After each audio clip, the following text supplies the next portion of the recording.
Bonjour les amis, nous voilà dans notre nouvelle émission Kimoun Kidi. Bozu Bozu, Yorana, Vinikabula, Bozu Bozu, il est Oden. Comment il est? Zazot fait. Kimoun Kidi, t'inquiète pas la visote. C'est le nom qu'a sauvé, c'est Jésus. En l'emmène qu'à la vélote. Oh, Kimoun Kidi, t'inquiète pas la visote. C'est le nom qu'a sauvé, c'est Jésus. En l'emmène qu'à la vélote. Alors, pour cette nouvelle émission, nous recevons qui exactement? Alors, trois personnes, des porteurs de projets, de vision, d'un groupe exceptionnel, des hommes ordinaires pour une vision extraordinaire. Je vous laisse découvrir avec Madine Gospel. Madine Gospel, n'oubliez pas, abonnez-vous. Nous comptons sur vous. Kimoun Kidi, t'inquiète pas la visote. Nous sommes heureux de nous retrouver pour une nouvelle émission de Kimoun Kidi et nous recevons dans cette émission des personnes ordinaires avec une vision extraordinaire. Donc sur ma droite, il va se présenter et on fera monter comme ça au fur et à mesure Bonsoir. les présentations. Philippe Alma. Richard Boubrun. Patricia Beaubrundian, donc l'épouse de Richard. Enchanté. Et nous sommes les responsables de l'association Musique et Chant qui organise donc depuis l'année 2016 le Madine Gospel Festival en Martinique. Eh bien, c'est un plaisir de vous recevoir. Donc, Nicole, à toi. À moi. Enchantée Enchantée. de vous recevoir. Alors, Patricia, Oui. peux-tu nous raconter un petit peu l'histoire de la création du Madine Gospel, puisque tu en as parlé? Oui, alors il faut dire que l'association Musique et Chant, nous organisons depuis très longtemps, je dirais même une trentaine d'années, des événements gospel en Martinique, mais c'était toujours des événements, je dirais, un petit peu à une portée un peu restreinte. Et c'est en 2014 que nous, comme nous sommes aussi responsables d'un groupe qui s'appelle Creole Gospel Parts, nous avions été invités au Barbados Gospel Fest, donc à la Barbade. Et quand nous sommes arrivés là-bas, on s'est dit, waouh, il y a quelque chose qui se passe, parce qu'en réalité, tout le pays vibrait en fait autour de cet événement. C'était pas juste un événement qui concernait les chrétiens, la communauté chrétienne, mais véritablement tout le pays, puisque en arrivant à l'aéroport, quand nous avons remis nos passeports, les douaniers nous ont dit « Welcome to Gospel Fest ». On s'est dit « Wow, attends ». Et ils savent pas pourquoi on vient à la Barbade, mais ils nous accueillent, bienvenue au Festival de Gospel. Et donc, en revenant en Martinique, nous nous sommes dit « Seigneur, wow, en tout cas, ça a fait naître quelque chose en nous. » Et nous nous sommes dit « Mais ce serait vraiment formidable d'avoir un événement comme ça en Martinique, pas simplement qui serait connu juste du milieu chrétien, mais qui serait reconnu au fait par les autorités du pays et qui pourrait figurer comme faisant partie des événements majeurs de la Martinique. Quand par exemple des personnes extérieures viennent en Martinique et disent bon, qu'est-ce qu'il y a comme gros événements en Martinique, que un festival de gospel puisse être considéré comme un événement majeur de la Martinique. Superbe. Très bien, tu as presque tout dit là. Quelle a été la réaction du public par rapport au début de ces événements? Alors je vais quand même ajouter que avant d'en arriver au public, il y a eu la mise en place de toute cette affaire, parce que quand nous sommes arrivés, le cœur rempli, les yeux d'une belle vision, etc., ben, il a fallu lancer cette affaire, et c'était pas gagné d'avance, puisqu'il fallait aller voir les autorités pour leur présenter le projet. Et c'est ce que nous avons fait. Nous sommes allés voir le maire de Fort-de-France, qui est bien accueilli. Vraiment, je crois que c'était le temps. En fait, c'était le temps, parce que quand c'est le temps, ben, les portes s'ouvrent. Hein, et donc, le maire nous a donné l'autorisation, donc non seulement de faire la manifestation, mais d'être aussi partenaire dans la mesure où ils mettent la scène à disposition, les espaces, etc. Et donc, ils ont un partenariat donc avec nous. Et c'est ainsi que le Madine Gospel a débuté en 2016, première édition. Au Grand Carbet de Fort-de-France, donc où on a un concert d'ouverture, et sur la savane de Fort-de-France où il y a toute une pléiade d'artistes francophones qui se produisent gratuitement. Et là, ça a été la superbe étape de la structure donc, de Made in Gospel, cet événement, un rendez-vous. Juste une précision aussi, c'est que c'est un festival francophone. Je dirais créolophone. C'est-à-dire, c'est cette vision que nous avons eue, que ce soit, en fait, que les artistes qui sont invités s'expriment dans la langue, en tout cas des langues que le pays comprend, c'est-à-dire français ou créole. Super. Parce qu'il peut y avoir, il y a aussi beaucoup d'artistes anglophones, mais la vision, c'était en tout cas la francophonie. Super. Et donc, la question... les réactions du public. La réaction du public, Richard pourra répondre. Au début. Bon, à toi, Richard, alors. Donc c'est vrai qu'au début, les gens étaient surpris de la qualité de la manifestation et on a eu quand même un très très très très bon public. Et ce premier festival de gospel en 2016 a été une révolution pour beaucoup de gens. Et ça, aussi bien pour beaucoup de chrétiens, mais aussi pour la ville de Fort-de-France. Parce qu'ils étaient là. Ils n'étaient pas là à Vachem, mais ils étaient à Londres. Ils sont venus voir ce qui se passait et ils nous ont rendu de très bons témoignages. Ils ont passé un bon moment et que vraiment, ce qui leur a fait plaisir aussi, c'est qu'on a emmené du monde à Fort-de-France. Parce que la ville est en train de se vider. Et pour eux, c'était l'une des conditions aussi, c'est que nous puissions emmener du monde à Fort-de-France pour que Fort-de-France reprenne vie. Mais on n'a pas amené seulement du monde, on a amené Dieu aussi avec nous. Amen. Bonne expérience pour eux. C'est très important. Ouais. Alors, avec cette vision, donc, on poursuivra, bien sûr, sur des étapes importantes. C'est comment cette vision, la vision que vous portez tous les trois, parce qu'au final, c'est tous les trois, d'après ce que nous comprenons, a évolué depuis sa création, et quels ont été, bien sûr, les événements, si on peut dire, un peu mémorables que vous avez vécus Philippe. Pour cet événement important, Made in Gospel. Philippe, à toi. Alors, l'un des premiers événements a été au niveau des artistes. Par exemple, lorsque nous avons organisé pour la première fois, personne ne connaissait Jean-Jean, personne ne connaissait Samuel Joseph. Ils sont à Montréal, ils ne se sont jamais rencontrés, ils n'ont jamais joué ensemble, et c'est à la Martinique qu'ils se sont rencontrés, et un lien d'amitié s'est créé entre eux. Entre les artistes. Ça, c'est bien ça. Les artistes qui sont passés par le Made in Gospel et qui ont embrassé l'événement, on a vu leur carrière prendre un élan. Et je peux dire que ça, c'est la bénédiction. Voilà. Superbe.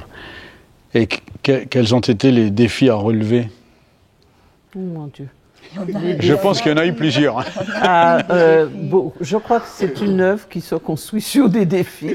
Il y en a énormément parce qu'il faut comprendre que pour monter un événement comme cela, il y a une logistique à mettre en place et il faut savoir que tout cela a un coût. Et donc, je dirais, nous avons deux défis majeurs en réalité sur le Made in Gospel. C'est quand le maire de Fort-de-France nous a autorisé, nous a donné l'autorisation pour organiser cet événement, il nous a dit, c'est à une seule condition, c'est que vous ameniez du monde sur Fort-de-France. Wow. Donc pour nous, il était important qu'il y ait un public nombreux. Oui. Et donc c'était pour nous un défi majeur, parce qu'il fallait aller voir je dirais, les responsables des communautés, etc., pour expliquer le projet, pour dire, voilà, voici l'intérêt de mobiliser, il faut mobiliser, il faut les intéresser. Gens, pour pouvoir dire, mais il faut venir, parce que c'était à cette condition que nous avions l'autorisation de faire la manifestation. Mais pour nous, ça c'était, je dirais, la partie humaine, mais pour nous, ce qui était important, c'est que c'était de dresser un autel d'adoration, en réalité, au cœur de Fort-de-France. Et pour nous, il fallait que le peuple même de Dieu réponde présent, puisque la parole nous dit que quand le peuple est nombreux, c'est la gloire du roi. Je veux dire, comment peut-on dire « Waouh, c'est un grand Dieu » si on n'a que quelques personnes, quoi. Donc, il était important qu'il y ait du monde. Maintenant, le deuxième défi majeur, ce sont les finances, puisque c'est un festival qui coûte en moyenne entre 80 et 100 000 euros par an, puisqu'il faut faire venir des artistes, et tout ça, ça a un coût, et le coût ne fait qu'augmenter, puisque depuis le Covid, les prix ont explosé, surtout les billets d'avion, etc. Mais, donc voilà, je dirais, les deux défis majeurs. Le public qui doit être nombreux, et aussi les finances. Eh bien, merci beaucoup pour cette première partie. Nous allons nous retrouver. Nous allons maintenant passer à une page musicale, une page spéciale que nous aimons, et vous allez de nouveau entendre parler de Madine Gospel.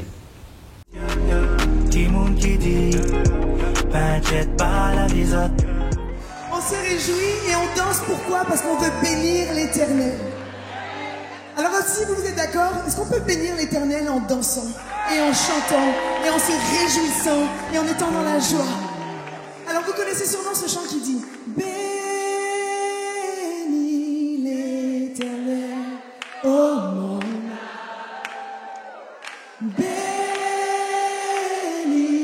l'Éternel, oh. Est-ce que je peux vous entendre le chanter? Bénis,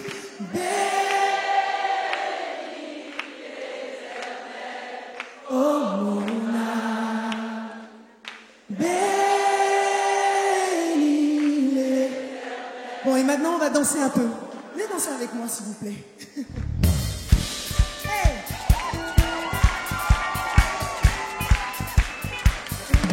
On va chanter ensemble. Bénis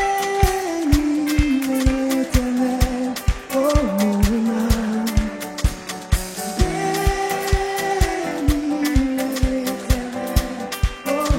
On déclare, bénis!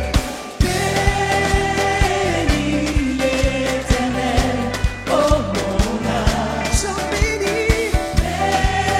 Bénis l'Éternel, on y va. Chante bénis. Bénis l'Éternel. Oh, je veux voir danser là-bas. Chante bénis. Est-ce que ça s'est bougé de ce côté? Est-ce que ça s'est dansé un peu? Est-ce que je peux vous voir? Hey! Chante bénis l'Éternel.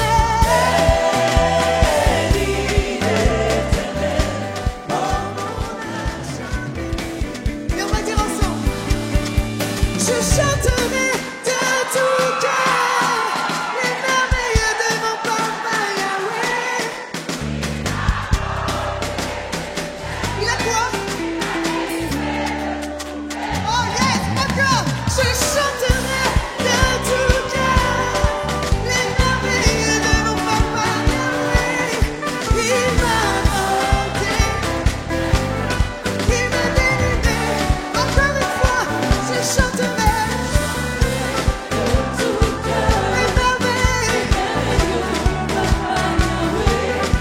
Il m'a porté des ténèbres, il m'a délivré de tout péché. Je chanterai de tout cœur les merveilles de mon papa Yahweh. Il m'a ôté des ténèbres, il m'a délivré de tout. Eh bien, dresser un autel d'adoration, bien sûr pour Dieu, à Fort-de-France, en Martinique, avec Madine Gospel. Ma question sera, et ce dernière partie, c'est Dieu dans tout cela. En vous regardant, en vous écoutant, vous êtes des porteurs de projets, porteurs de vision. Et une vision dit, on reçoit de Dieu, on n'a pas forcément les moyens. Alors la question qui vient forcément, quel rôle Dieu a-t-il joué dans l'évolution, la persévérance dans ce projet, et notamment au niveau de la foi? Alors, Dieu a été omniprésent. Vraiment, premièrement, pour qu'on obtienne l'autorisation que ça se fasse, pour pouvoir inviter les artistes, parce que quand nous avons lancé, contacté plusieurs artistes, c'était pas évident, parce qu'il y en a qui n'ont pas, qui sont pas rentrés dedans, parce qu'ils ont voulu voilà, négocier certaines choses. Et puis il y en a qui ont dit banco, nous on vous suit. Et vraiment, c'est Dieu, c'est véritablement Dieu. Le public, on a été surpris vraiment dès la première édition d'avoir un public nombreux, quand même entre 7 000 et 10 000 personnes. Répétez, j'ai pas trop bien entendu. 7 000 et 10 000 personnes 7 000 à 10 000 personnes. Sur la savane de Fort-de-France, c'est vraiment énorme. extraordinaire. Et puis surtout, l'atmosphère. L'atmosphère, parce que nous avons eu énormément de témoignages de personnes qui ont juste rencontré le Seigneur en celui. Des témoignages de guérison, vraiment des choses extraordinaires, notamment comme nous sommes en extérieur, des personnes qui venaient juste se promener, qui ont entendu la musique qui se sont approchés. Et waouh, qui ont été touchés par le Saint-Esprit, touchés par Dieu. Et ça, nous avons des témoignages. Il y en a qui ont même accepté d'être filmés pour pouvoir donner, parce qu'on avait un stand où on demandait aux gens si vous avez vécu quelque chose de spécial, venez rendre témoignage. Les gens sont venus. Et donc, on sait que c'est la présence de Dieu qui est amenée en ce lieu. Et le Seigneur dit, quand je serai élevé au-dessus de la terre, j'attirerai des hommes à moi. Donc partout où Dieu est élevé, il attire des personnes. Et c'est ça. Et également, au niveau financier, je dirais que la première édition, ça a été très douloureux. Des nuits blanches, des douleurs au ventre. Parce qu'on s'est dit, ben, Seigneur, où allons-nous prendre cet argent? Et véritablement, le Seigneur a pourvu, mais d'une manière tellement miraculeuse que jusqu'à présent, moi, je ne sais pas comment on fait. Honnêtement, je ne sais pas comment on fait. On peut rappeler le montant, le budget de... 80 et 100 000 euros. Entre 80 et 100 000 euros. Donc c'est énorme. Qui va être dépassé cette année, bien sûr. C'est vraiment énorme. Et vraiment, c'est un projet de foi. Parce que jusqu'à présent, ça s'est réalisé vraiment par la foi. Je ne peux même pas expliquer parce que ce n'est pas les mêmes personnes. Il faut savoir que nous sommes financés à 70% par des dons. Et donc, on ne peut pas savoir à l'avance qui va donner, qui ne va pas donner, si ce n'est Dieu qui dispose le cœur des gens. C'est vraiment une marche par la foi, en fait. Voilà, c'est véritablement un projet de foi. Ah, superbe. Sur les églises, donc la contribution des églises individuelles ou voire même communautaires. Oui, alors la première contribution que nous souhaitons, c'est que les responsables puissent mobiliser le peuple, puissent encourager à descendre, à être ensemble sur la place publique pour que nous puissions faire un corps. Et c'est important parce que nous avons eu toujours comme verset d'appui la gloire d'un roi se voit au nombre de ses sujets. Alors, plus nous sommes nombreux, plus la gloire du Père éclate dans le pays. Donc ça, c'est le premier aspect. Et puis le deuxième aspect, ce sont les finances. Donc on peut encourager à nous aider. Donc on va donner des indications, mais ce sont ces deux. Mais la première, c'est l'encouragement à être nombreux sur la place de Fort-de-France. Donc un appel à toutes les églises, un appel à toutes les communautés, les responsables. Exact. Donc là, il n'y a pas d'étiquette, il n'y a pas de dire bon c'est mon église et en vous regardant, nous regardons là ici, nous sommes des différentes églises et nous avons la capacité de nous retrouver pour parler de ce projet. Et là c'est bien dit pour le royaume de Dieu. Et j'aime l'expression que tu emploies, tu peux le répéter comme ça on le entendra, l'offrande. Voilà, c'est un hôtel d'adoration et c'est une offrande à Dieu. Oui, tout à fait. C'est amener la présence de Dieu parce que quand on commence à le louer, à le célébrer, parce que ce sont des adorateurs que nous invitons. Les artistes qui viennent, c'est pas du show qu'ils viennent faire. Ce sont véritablement des personnes qui entrent dans la vision et qui viennent pour célébrer et adorer. Et donc, nous savons que ça va influencer l'atmosphère en fait spirituelle du pays. Et c'est ça l'objectif. C'est l'objectif premier. C'est l'objectif premier. D'ailleurs, si c'était pas ça, je me dis qui est assez fou pour se lancer dans ce genre d'aventure juste pour le fun, quoi. On fait pas ça pour le fun. On fait ça parce que nous voulons voir le royaume de Dieu avancer. C'est très important. Alors, on va pas citer tous les artistes qui sont venus parce que on est ici en Martinique. Tu as cité Jean-Jean, tu as cité un autre artiste, Samuel Joseph. Il y a eu Dena Moana, il y a eu Dan Luten, mon Dieu. Dan Luten, il y a eu beaucoup d'artistes. Tellement. Sandra Kwame, Gwen Dresser, B-Wright.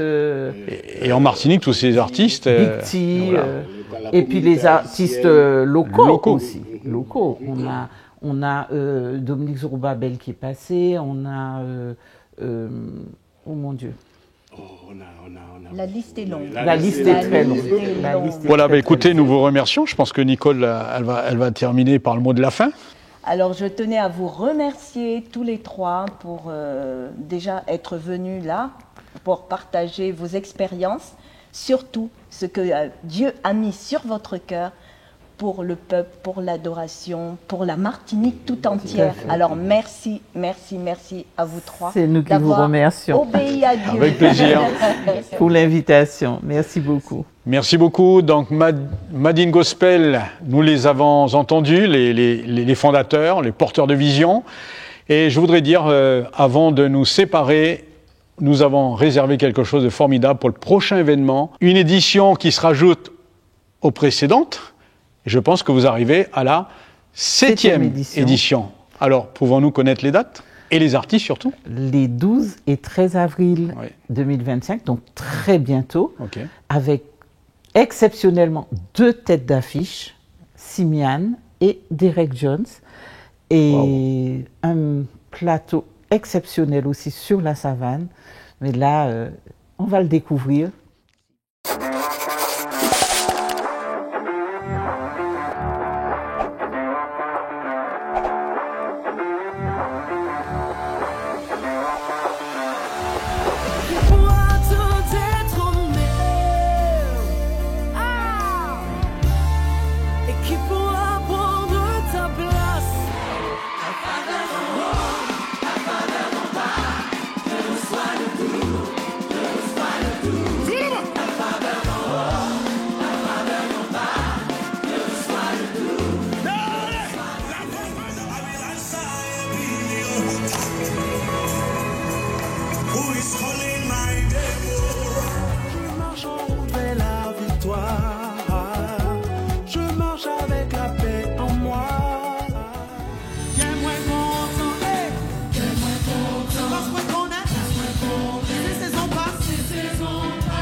Alors, de cette émission, nous retenons quelque chose de très important, c'est lorsqu'une personne, un homme, une femme ou un groupe de personnes, mais nous l'avons vu, 3 personnes, et Richard, Patricia et Philippe, ont capté une pensée de Dieu qui est devenue une vision, qui a eu la capacité de la mise en œuvre. Et cela me fait penser à un texte de Pierre, lorsqu'il eut faim, la Bible nous dit, il voulut manger, pendant qu'on lui préparait à manger, il tomba en extase et il vit le ciel ouvert. C'est le début d'une naissance d'un projet formidable, la conversion dans la maison de Corneille. Il a été l'instrument. Alors, pour la Martinique, on a entendu 7 000, 10 000 personnes rassemblées à Savane pour le grand concert, événement Madine Gospel. Ma conclusion, c'est de dire, soyons attentifs à ce que Dieu veut. Soyons attentifs à la pensée de l'Esprit. Soyons attentifs également à la mise en œuvre et les moyens dans lesquels et les personnes auxquelles Dieu va mettre à notre côté. Alors que Dieu vous bénisse. Dieu nous encourage, il y a encore de l'espoir lorsque nous sommes en relation avec Dieu pour accomplir ses volontés. Et je dis Amen, Amen et Amen. Voilà, on arrive à la fin de notre émission. J'ai oublié, vous avez vu, Look at Me, purement de la Nouvelle-Calédonie, là et là. Mes amis, à la prochaine, n'oubliez pas, vous likez et on aimerait bien avoir aussi vos petits commentaires. Merci beaucoup, que Dieu vous bénisse et à la prochaine émission Kimoun Kidi. À très bientôt. Bye.